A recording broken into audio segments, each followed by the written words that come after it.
2006 में मुंबई में बम धमाके हुए।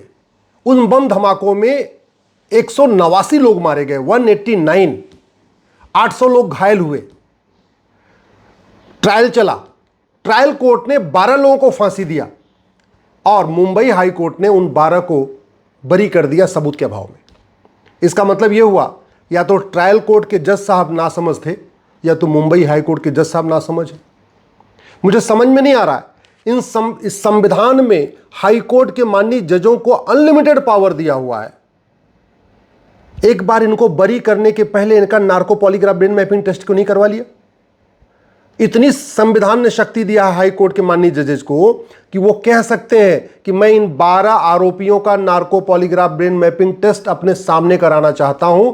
सारे सवाल मैं खुद पूछूंगा और मैं जवाब सुनना चाहता हूं कि ये 12 वास्तव में निर्दोष हैं या दोषी हैं। कर लिए होते, क्या दिक्कत क्या थी? अरे 189 लोग मरे थे, 800 लोगों की जान गई थी। नार्को पॉलीग्राफ ब्रेन मैपिंग करने में कोई फांसी पर थोड़ी चढ़ाना होता है, इंजेक्शन लगाना होता है, 2 इंजेक्शन लगाना होता है। और ये 12 आरोपी थे जिनको फांसी हुई थी, 12 आरोपियों का टेस्ट करने में कितना दिन लगता? 12 दिन लगता। एक दिन अगर इन 12 आरोपियों का narco polygraph brain mapping test कराते तो 12 दिन में 12 के narco polygraph brain mapping test हो जाता। आप अपने सामने करा लेते, सारे सवाल खुद पूछ लेते।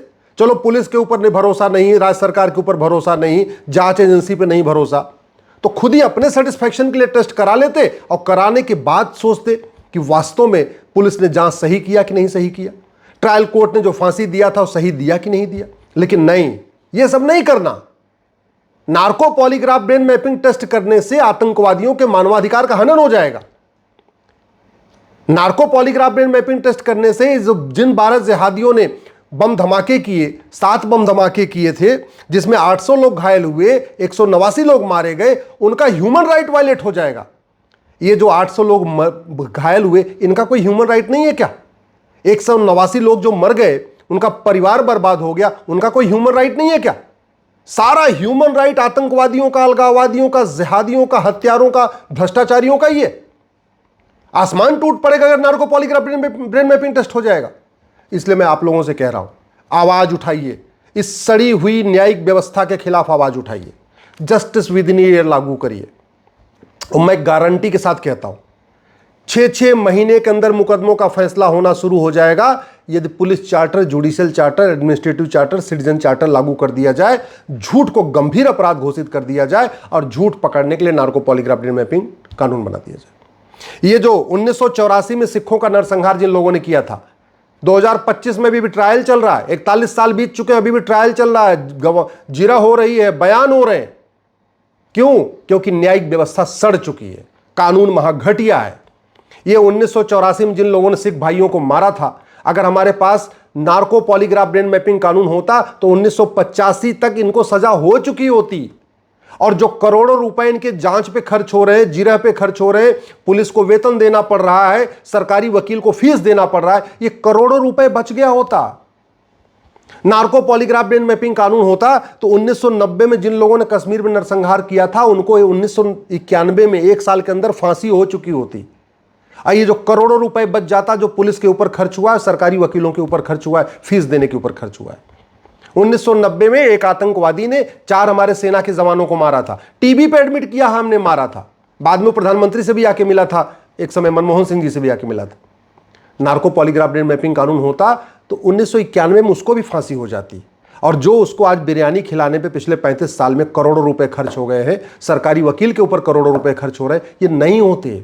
और ये जो सरकारी वकील की फीस जाती है, ये पुलिस वालों के ऊपर जो वेतन जाता है, ये सब आपके जेब से खर्च हो रहा है, आपके जेब से, आपके जीएसटी से, आपके इनकम टैक्स से, आपके टोल टैक्स से, आपके रोड टैक्स से, आपके वैट से, आपके टीडीएस से हो रहा है। फिर भी आप शांत बैठे हुए, फिर भी इस सड़ी हुई न्यायिक व्यवस्था के खिलाफ आवाज नहीं उठा रहे। अगर नार्को पॉलीग्राफ ब्रेन मैपिंग कानून होता तो 2006 में जिन लोगों ने मुंबई में बम धमाका किया था, 2007 में फांसी हो चुकी होती है। ये आज की डेट में हाईकोर्ट के जज साहब भी बरी नहीं कर पाते। अगर narco polygraph brain mapping test होता, उसकी वीडियोग्राफी होती, साफ साफ वो खुद ही बताते कि हाँ हमने ये काम किया है।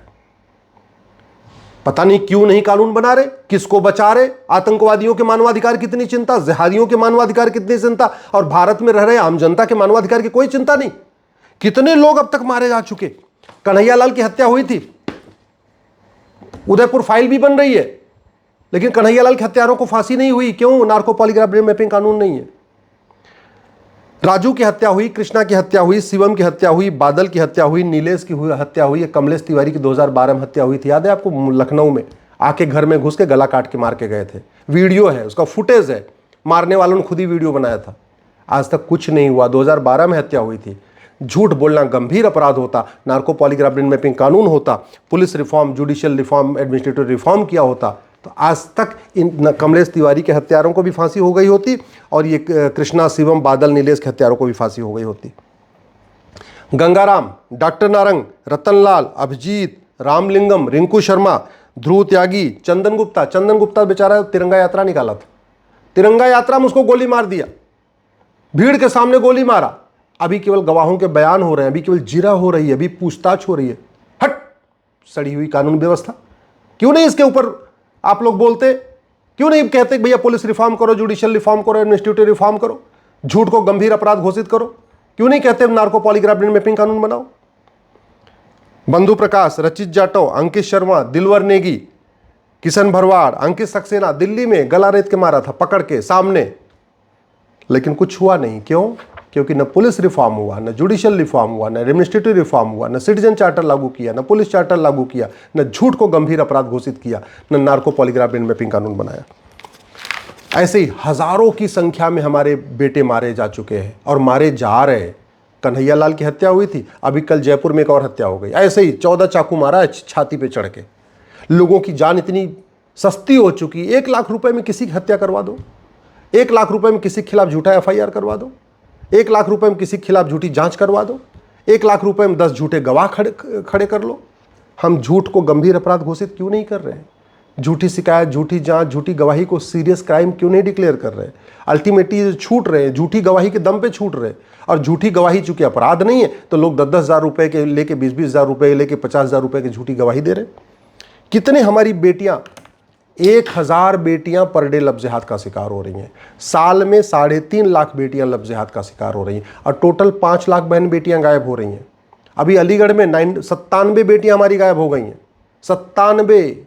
इंदौर में एक लड़का 53 बहन बेटियों के साथ बलात्कार करके चला गया, लफ्ज़-ए-हाथ में फंसा के। मथुरा में एक ऑटो वाला 23 बहन बेटियों को लफ्ज़-ए-हाथ में ट्रैप करके चला गया। और फिर भी तू मैं हो रहा है, आरोप प्रत्यारोप हो रहा है, नूरा कुश्ती हो रही है, बतौलेबाजी हो रही। अंकिता को शाहरुख खान ने मारा, नेहा को अबरार ने मारा, श्रद्धा को आफ्ताब ने मारा, अंजलि को यामीन ने मारा, स्वाति को अरशद ने मारा, तनिष्का को साहिल ने मारा, कृति जैन को वसीम ने मारा, बबली को शहजाद ने मारा। नार्को पॉलीग्राफ ब्रेन मैपिंग कानून होता, अब तक इन सभी जिहादियों को फांसी हो चुकी होती। लेकिन ना, बस दुनिया भर की बातें हो गई, समाजवाद, गांधीवाद, अंबेडकरवाद, फलाने ढेकाने, अभी इनकी जयंती मनाना, अब इनकी पुण्यतिथि मनाना, अब ये करना है, वो करना। बस पुलिस रिफॉर्म नहीं करना, जुडिशियल रिफॉर्म नहीं करना, एडमिनिस्ट्रेटिव रिफॉर्म नहीं करना, झूठ को गंभीर अपराध घोषित नहीं करना, नार्को पॉलीग्राफ ब्रेन मैपिंग कानून नहीं बना, बस दुनिया भर की बाकी सारी बतौलेबाजी चलेगी। अंतिमा को रिजवान ने मारा, दीक्षा को इमरान ने मारा, नीलम को तालिब ने मारा, एकता को तैमूर ने मारा, निधि को हैदर ने मारा, नीतू को लाइक ने मारा, वर्षा को वारिस ने मारा, प्रिया को एजाज ने मारा। 1000 बेटियां लफ्ज़-ए-हाथ का शिकार हो रही हैं। अगर वो फंस जाती हैं तो उनके साथ बलात्कार हो जाता है, अगर वो नहीं फंसती हैं, अगर वो ट्रैप नहीं होती हैं, विरोध करती हैं, तो चाकू मार दिया जाएगा, गला घोट दिया जाएगा, गोली मार दिया जाएगा। कौन है जिम्मेदार? मैं गारंटी के साथ कहता हूँ 90% लफ्ज़-ए-हाथ ख़त्म हो सकता है, 90% धर्मांतरण रोका जा सकता है, 90% घुसपैठी अपने आप भाग जाएंगे, जनसंख्या विस्फोट बंद हो जाएगा, तारीख पे तारीख बंद हो जाएगी, साल भर के अंदर मुकदमों का फैसला होगा। बस police charter, judicial charter, administrative charter, citizen charter लागू करना होगा, झूठ को गंभीर अपराध घोषित करना होगा, झूठ पकड़ने के लिए नार्को पॉलीग्राफ ब्रेन मैपिंग कानून बनाना होगा। इतना काम करना है और इसकी कोई लागत नहीं, बिना कुछ पैसा खर्च किए केवल कानूनों को बदल के भारत को सुरक्षित बनाया जा सकता है। नेहा को आसिफ ने मारा, शिवानी को आरिफ ने मारा, नैना को शेर खान ने मारा, सोनम को अंसारी ने मारा, प्रिया को शमशाद ने मारा, निशा को लुकमान ने मारा, सीमा को नदीम ने मारा, खुशी को अशरफ ने मारा, एकता को साकिब मारा, मानसी को मुजम्मिल ने मारा, निकिता को तौसीफ ने मारा, चैनिका को रफ़ीक ने मारा, हिना को अदनान ने मारा। अगर अभी भी आप दल गुलामी नहीं छोड़ेंगे, अभी भी आप पार्टियों की गुलामी नहीं छोड़ेंगे, अभी भी आप केवल नेताओं के कथनी और करनी के अंतर को नहीं समझेंगे, और अभी भी आप घटिया कानूनों को बदलने के लिए आवाज़ नहीं उठाएंगे, तो एक दिन आपका बेटा भी मारा जाएगा, एक दिन आपकी बेटी भी मारी जाएगी। हो सकता है आपके घर में भी बम धमाका हो सकता है आपके पड़ोस में बम धमाका हो, आपके घर में ना हो सकता है आपके रिश्तेदार के यहाँ बम धमाका हो। आपके घर के अगर आपका बेटा और बेटी नहीं मारा जाएगा तो हो सकता है आपके रिश्तेदार का बेटा बेटी मारा जाए। भारत को सुरक्षित बनाना है तो दल गुलामी छोड़िए, पार्टियों की गुलामी छोड़िए, नेताओं की जय जयकार छोड़िए, कड़वा सच बोलना शुरू करिए, सच लिखना शुरू करिए, सोशल मीडिया में लिखिए, और सांसद विधायक को पकड़ के जाके उनके घर पे बैठ के उनसे बोल के आइए कि भाई बकवास बंद करो, तू मैं बंद करो, मुझे तो ये बताओ जस्टिस विद इन ईयर कब लागू होगा।